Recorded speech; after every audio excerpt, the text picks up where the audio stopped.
देखली आहा के तब से भेली दीवाना। आहा बिना यो सजनी हम भगेली बेगाना।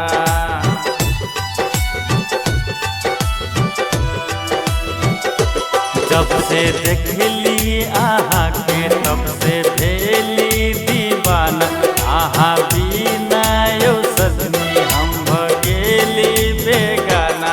नहीं रह सकबे हम आहा बिन, नहीं रह सकबे हम आहा बिन। जब से देखली आहा के तब से भेली दीवाना।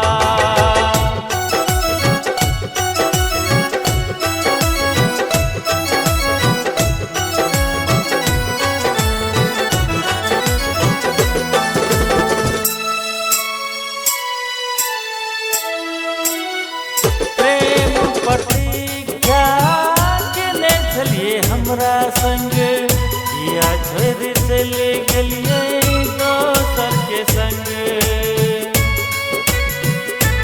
ओ प्रेम प्रतिज्ञा केने छलिए हमरा संग, या छोड़ चले गेलिए दोसर के संग। साक्षी छेले एकटा भगवान ओहो छीना लेलक हमर जिंदगी परान। केकरा कहबै हम अपन जान, केकरा कहबै हम अपन जान। जब से देखली आहा के तब से भेली दीवाना।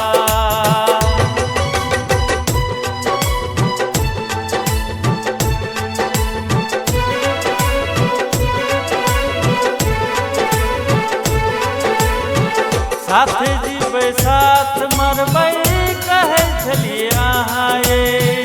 कोन कसूर भेल छोड़ि देलिए हमरा ये। साथ जीबै साथ मरबै कहै छलिए आहा ये। कोन कसूर भेल छोड़ि देलिए हमरा ये। जीवन के डोर हमर सबसे नाता हमर छूट गेला। कोना जीबै हम ई दुनिया में, कोना जीबै हम ई दुनिया में। जब से देखली आहा के तब से भेली दीवाना। आहा बिना यो सजनी हम भगे